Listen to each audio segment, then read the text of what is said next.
Ang babaeng tinutukoy ng ina ay ang nakausap niya kanina. Maganda nga siya.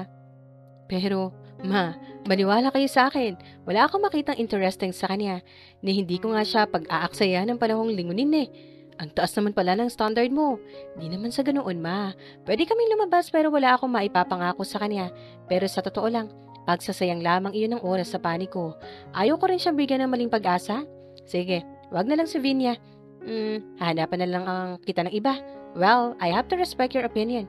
But, if someone caught your fancy, wag mo siyang pakawalan, ha? Makipag-sosyalan ka. Promise. Hindi na nagulat si Francis Sage Salvador sa kanyang nalaman. May anak si Don Alejandro Salvador na nagngangalang Alfred Sage Salvador. Halos magkapareho lang din ang kanilang pangalan. Unang salita lamang ang naiba. Nangahas talaga siyang hanapin ng ama niya. Hindi naman siya binugo na kinuha niyang detektiba. Kumpleto ang mga nakalap nitong impormasyon. May larawan pa ng estranghero niyang ama at maging ng asawa nito at ng anak. Pinigatuloy ang kanyang dibdib sa mga natuklasan. Naikuyom niya ang palad sa labis ng ngitngit sa dismaya. Sobrang yaman pala ng kanyang pinagmulan. Pinagkaitan sila ng kanyang mama ng kaginhawaan sa buhay.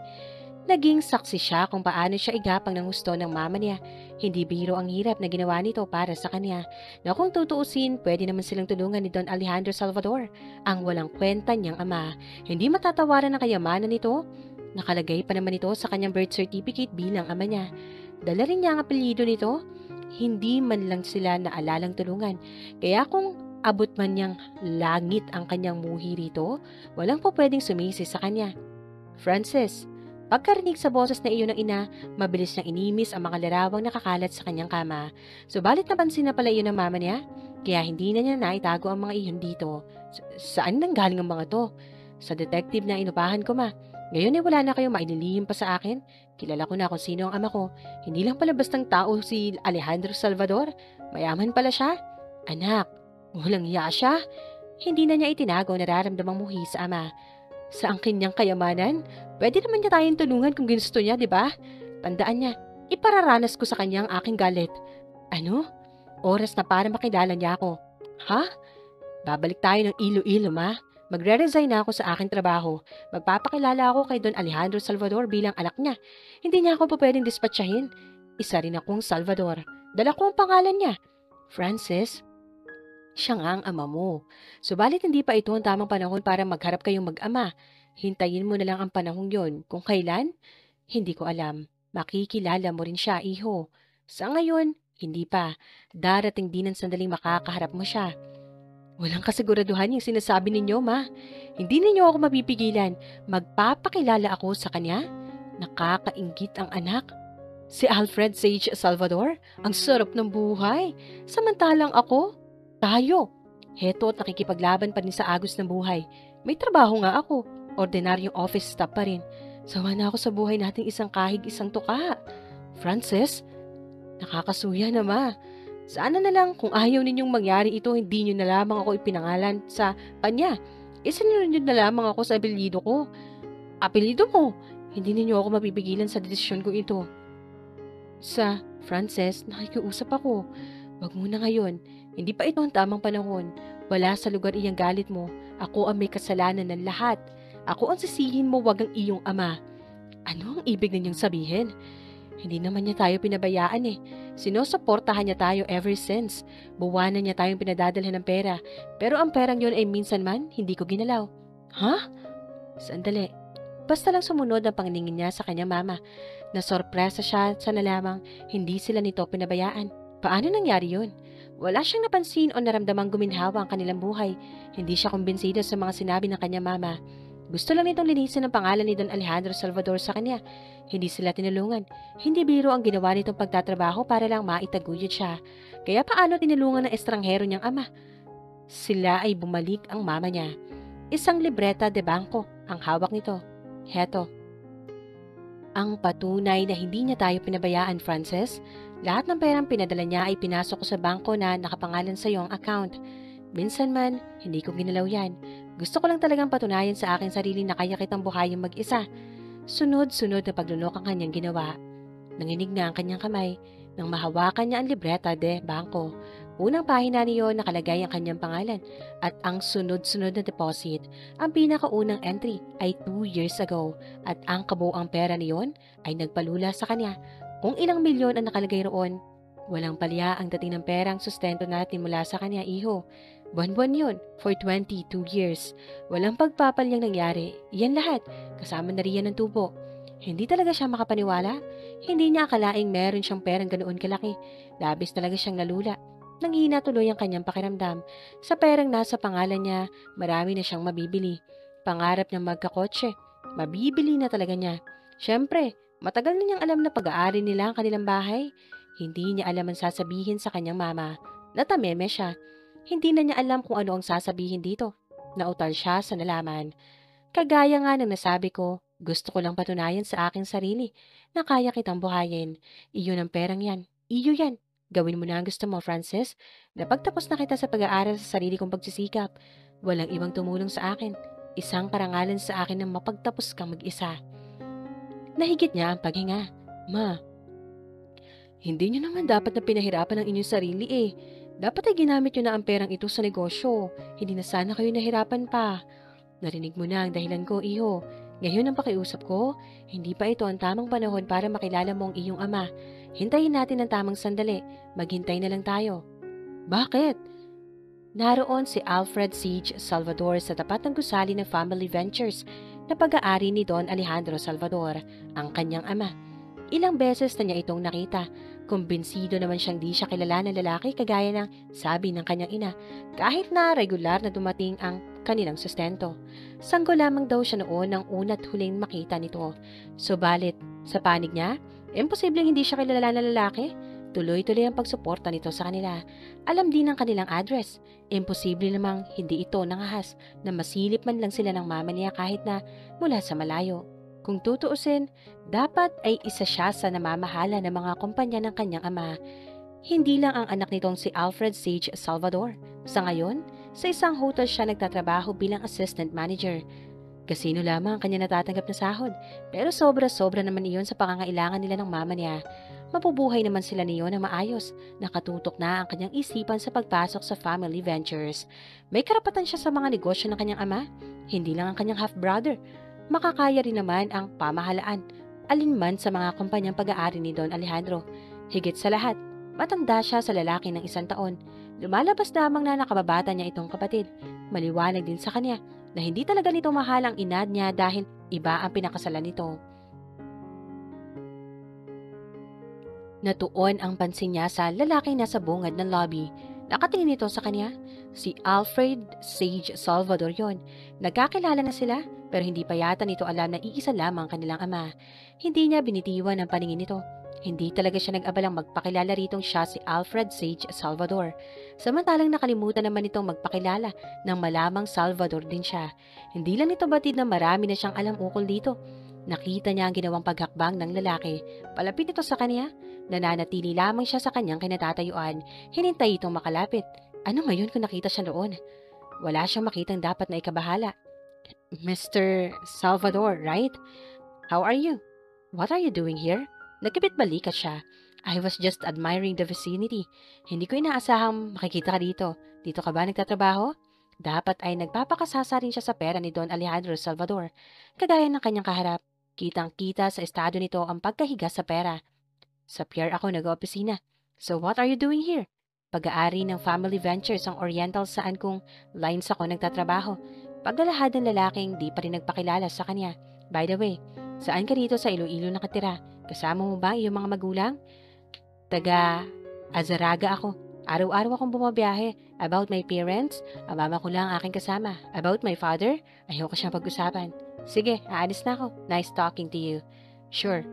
Tinungo na niya kinaroroonan ng kanyang kotse. Hindi ito nangahas na magpakilala sa kanya.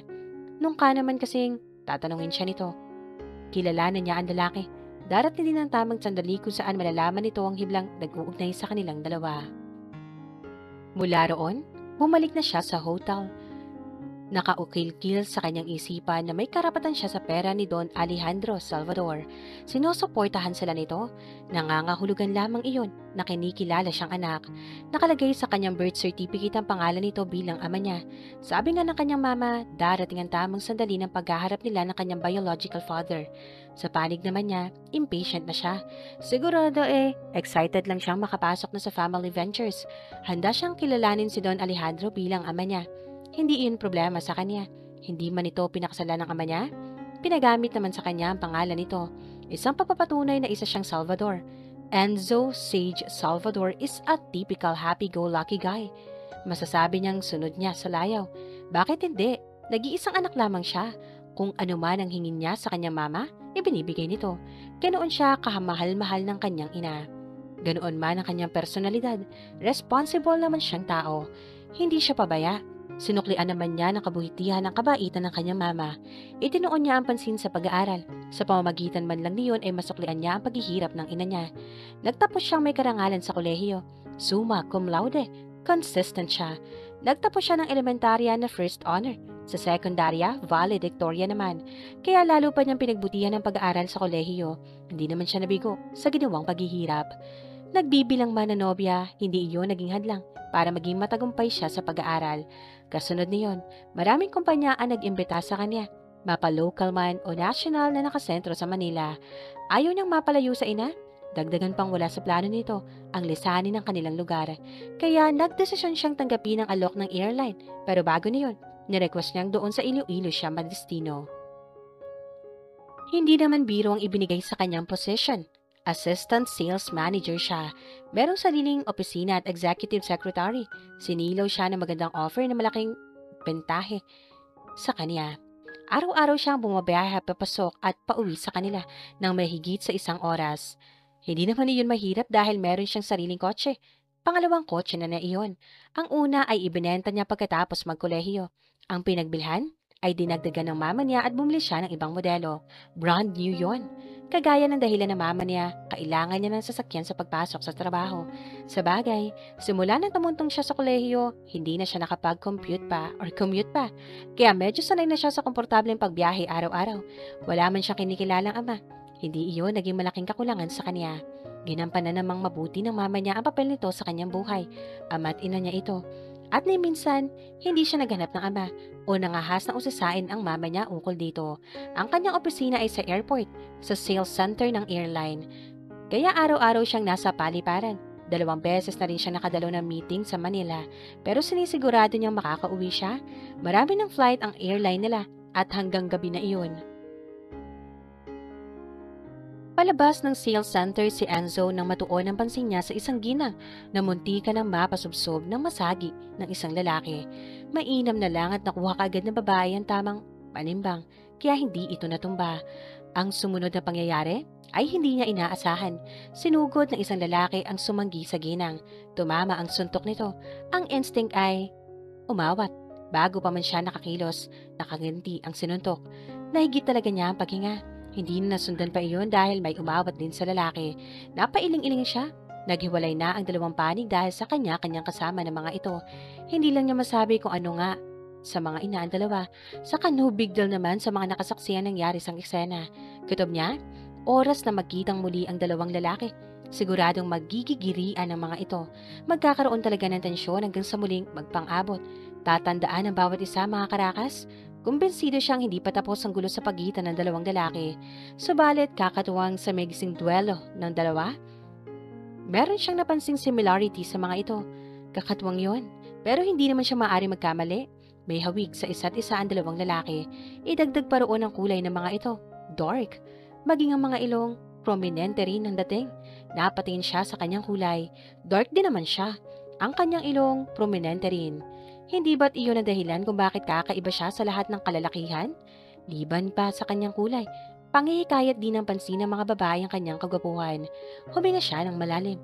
Kailangan niyang ikumpara ang sarili na nagdwelong mga lalaki kanina. Minabuti na lamang niyang tunguhin ang kinaroroonan ng kanyang kotse. Pupunta siya sa sub-office nila sa Jaro. Mula roon, tutuloy na siya sa pag-uwi. Bago yon, Dadaan muna siya sa department store at bibili niya na bestida ang kanyang mama. Ginagawa niya ang pagbili ng kung ano-ano sa ina niya tuwing sahod. Isang simpleng pasasalamat iyon sa kabutihan nito sa kanya. Walang katapusan ang pasasalamat niya sa kanyang mama. Tatanawin niya iyon hanggang sa siya'y nabubuhay at wala siyang ibang magiging idolo kundi ang mama lamang niya. Hindi mapapantayan ng sino man ang pagtaguyod na ginawa sa kanya. Sunod-sunod ang ginawang pag-iling ni Alfred na sinundan ng tingin ng kotseng sinakyan ni Alfred, Sage Salvador. Anong ginagawa roon ng lalaki? Isang malaking palaisipan niyon sa kanya. Earlier, nakilala naman niya si Enzo Sage Salvador. Kaya mula sa Pierre, tumungo siya roon sa Family Ventures para makausap ang kanyang ama. Sa kasamaang palad, wala roon ang papa niya. Hindi alam ang executive secretary nito kung saan ito nagpunta. Wala siyang magawa kundi ang maghintay pa. Sa bahay na lang niya tatanungin ang Arha.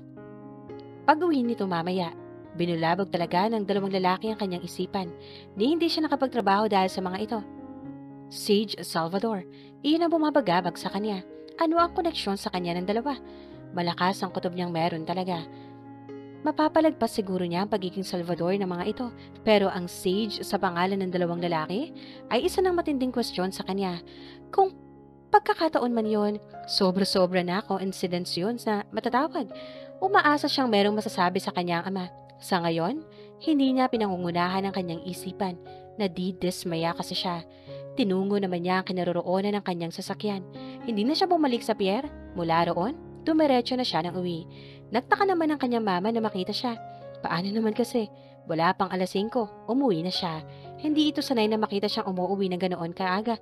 May problema ba, iho? Wala ho. Bakit ang aga mo yatang umuwi?